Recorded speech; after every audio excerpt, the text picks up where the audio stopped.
안녕하십니까. 드림 영상 시작하겠습니다. 이번 시간에는 사람의 유전 연구에 대해서 한번 보도록 하겠습니다. 사람의 유전 현상을 연구하는 방법. 사람의 유전 현상. 유전은 어버이 형질이 자손에게 전해지는 것이 유전이죠.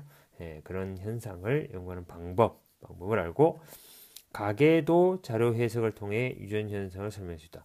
그래서 가계도 자료 해석을 할 줄 알아야 되고요. 사람의 유전 현상 연구 방법을 알아야 되고요.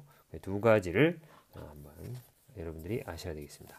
자, 첫 번째, 사람의 유전 형질은 완두하고 다르죠. 맨델은 이제 완두를 이용해서 유전 현상 연구했는데, 그러니까 완두콩이 가지고 있는 완두가 가지고 있는 유전 현상을 연구하기 굉장히 좋은 조건들이 있었잖아요. 그거에 다 반대돼요. 사람의 유전 를 연구하는데 그래서 그렇지 않기 때문에 완두처럼 그렇지 않기 때문에 이게 어렵다는 거예요. 그럼 구체적으로 보면 첫 번째, 이것이 뚜렷하지 않는 경우는 뭘까요? 완두콩은 둥글다, 주름지다, 황색이다, 녹색이다. 뚜렷하죠. 뭐가? 대립형질. 근데 사람은 이 대립형질이 뚜렷하지 않는 경우가 많아요. 약간 애매모호한 거. 야, 이게 확실히 구분이 되는지 안 되는지 약간 그런 것들이 조금 많다. 그래서 유전 현상을 연구하기가 어렵다. 또 인위적으로 교배할 수 없죠. 네. 그래서 어떤 유전 현상을 연구하는 과학자가 사람의 유전 형질을 연구했답시고 어떤 남녀 둘을 자기 마음대로 인위적으로 어떻게 이렇게 결혼시킬 수 없다는 거죠. 예. 완두콩은 마음대로 할 수 있지만. 그다음 세 번째, 한 세대는 사람 같은 경우 30년 정도 지지 않습니까? 그리고 길어요. 예. 완두콩은 뭐 1년에 많게는 한 3번, 적게는 2번까지도 이제 경작을 할 수 있지만 이 사람은 30년 정도는 되죠. 그래서 한 세대를. 그래서 자손의 수가 또 적어요. 완두콩은 무지하게 많이 나오지 않습니까? 네. 그래서 또 어렵고 또 마지막으로 환경의 영향을 많이 받습니다. 음. 환경의 영향을 많이 받기 때문에 그 유전 현상을 또 연구하기가 좀 어려운 그런 면이 있습니다. 그래서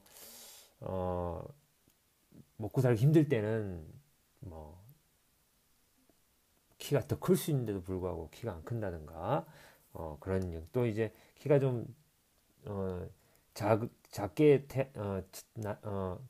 크지 않은 키가 작은 유전자를 갖고 있지만 뭐 잘 먹어가지고 영양 상태가 좋아가지고 이제 뭐 키가 더 큰다든가 이렇게 될 수도 있다. 자, 사람의 유전 현상 유전을 연구하는 방법. 첫 번째 가계도 조사입니다. 가계도. 그럼 가계도가 뭘까요? 가계도는 뭐 특정 형질은 뭐 여러 가지 형질이 있겠죠. 뭐 머리카락 모양도 있을 거고 뭐 귓볼의 모양이라든지 뭐 쌍꺼풀이 있다든지 혀말기가 된다든지 안 된다든지 뭐 이런 것들 그런 형질을 여러 세대 걸쳐서 이 조사한 것을 어떻게 돼요? 도표로 나타낸 거. 그것을 뭐라고 한다? 가계도라고 한다는 거죠. 그래서 내가 있으면 나의 아빠, 엄마, 그 다음에 엄마의 외할아버지, 외할머니 이렇게 되겠죠. 뭐 이런 식으로 이제 쭉 이렇게 걸쳐가지고 내가 갖고 있던 어떤 그 형질이 어떻게 왔는지를 이렇게 조사하는 게 이게 가계도 조사입니다. 쌍둥이 연구는 이제 일란성 쌍둥이 같은 경우에는 유전자 구성이 동일하죠. 근데 이제 환경에 따라서 이제 그 유전자가 발현이 달라지는 경우도 있고요. 그래서 그런 걸 이용해서 이제 연구하는 거예요. 통계 조사는 이제 뭐 이런 가계도 조사 같은 거를 굉장히 많이 하면 데이터가 많아지지 않습니까? 그걸 이제 통계 처리하는 거. 예를 들면 뭐 우리나라의 혈액형이 A형인 사람은 한 40% 정도가 된다. 뭐 이런 식으로 이런 식으로 이제 통계 조사를 처리해서 알게 되는 것들이죠. 그다음에 염색체 조사는 염색체의 사람은 이제 염색체가 몇 개입니까? 46개잖아요. 그 염색체 개수라든지 이 염색체의 모양이라든지 염색체의 뭐 그런 크기 이런 것들 그런 것들에 대해서 알아보는 방법. 그다음 유전자 분석은 유전자는 이제 DNA DNA 상의 어떤 특정 부위를 유전자라고 하죠. 그 유전자를 분석해서 유전을 연구하는 방법. 그런 것들이 있고요. 5가지 정도니까. 다음에 가계도 분석 방법을 한번 보도록 하겠습니다. 그래서 유전자 연결 방법도 있고 가계도를 이제 자료에서 하는 건데 여러분들이 이거 좀 잘 보셔야 됩니다. 가계도 분석 방법인데요. 여기 뭐 1, 2, 3인데 1번은 이제 요 박스에 대한 겁니다. 박스. 요 박스에 보면은 이제 어떤 유전 형질이 있어요. 근데 아빠 남자는 네모고 여자는 동그라미인데 아빠하고 엄마죠. 여기 나라고 하면 이 색깔이 조금 주황색이잖아요. 나가 이렇게 어떤 형질을 갖고 있는데 이 형질이 아빠가 엄마가 갖고 있는 형질이 아니야. 부모님하에 없던 형질이 나한테 나타났어. 이런 경우가 있을 수 있잖아요. 그래서 부모에게 없던 형질이 자녀에게 나타나는 경우죠. 요 네모가 여기 1번입니다. 이때 부모는 이 형질의 유전자를 가지고 있으며 부모의 형질은 우성입니다. 우성이고 자녀의 형질은 열성입니다. 그러니까 부모한테 없던 형질이 갑자기 나타난다 이 말이야. 나한테 예를 들면 부모한테 없던 형질이 나타났어. 그러면 나의 형질을 뭐라고 하냐면 열성이라고 해요. 부모한테 없던 형질이 나한테 나타난다. 그걸 열성이라고 해요. 예. 그러면 부모 형질은 나하고 다르잖아요. 그럼 부모님은 다 우성 형질이 되겠죠. 우성. 예. 그래서 가계도를 분석할 때 요거를 기억해 놔야 돼. 부모한테 없던 형질이 자손에 나타난다. 그럼 자녀의 형질은 뭐다? 자녀의 형질은 열성이다. 이거 꼭 기억하세요. 꼭 기억하시고, 자, 그 다음에 두 번째 한번 보겠습니다. 두 번째. 밑에 거 안 했네요. 열성인 자녀. 그러니까 열성인 자녀는 이제 순종으로 표시해요. 이게 소문자 AA로 표시했습니다. 자녀는 부모로부터 열성 유전자 하나씩 물려받았다. 그래서 자녀가 AA라는 얘기는 이 둘 중에 하나는 뭐 아빠한테 받았다.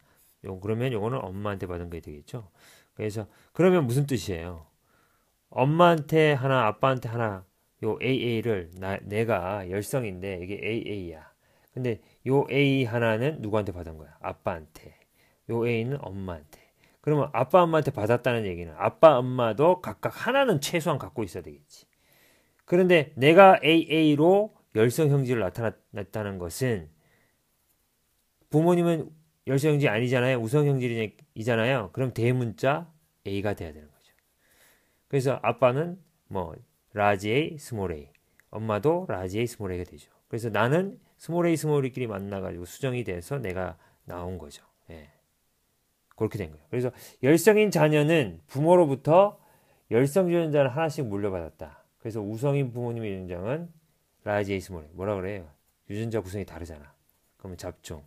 유전자 구성이 같죠. 순종. 이렇게 되는 거죠.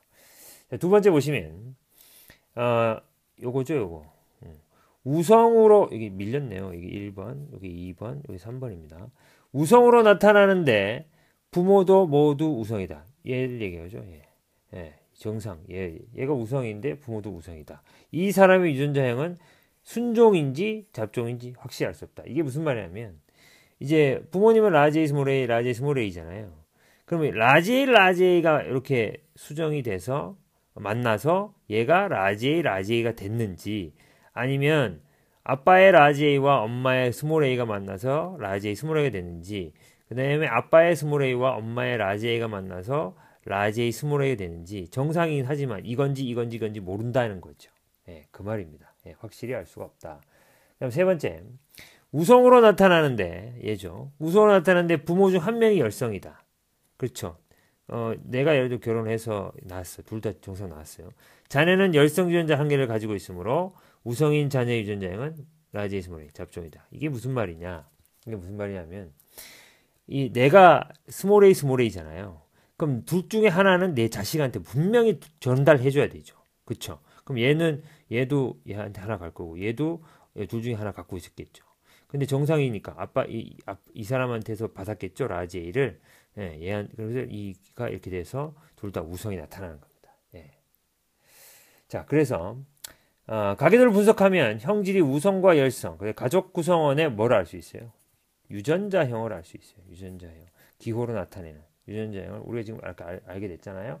그 다음에 가계도를 분석하면 앞으로 태어날 자손의 자손의 형질도 예측할 수 있어요. 예. 그 유전자를 알기 때문에 뭐 어떤 애들이 나타날 수 있겠다 이렇게 알 수 있는 거죠. 쌍둥이 연구 보겠습니다. 뭐이 형질에 미치는 그렇죠. 환경이 형질에 미치는 영향을 알 수 있다. 그러니까 일란성 쌍둥이는 동일한 유전자 구성을 가지고 있죠. 그렇죠. 그래서 이게 태어남으로 같은 거네. 환경의 영향을 알 수 있다. 그래서 동일한 유전자 구성을 하더라도 어떤 환경에 노출되냐에 따라서 그게 유전자의 발현이 달라질 수 있다. 그런 유전 현상을 연구한다. 쌍둥이 연구가 되겠습니다. 자, 오늘은 그 유전 현상 연구 방법하고 가계도 자료 해석인데요. 요걸 잘 정리 좀 해주시면 좋겠습니다. 네, 수고하셨습니다. 이상입니다.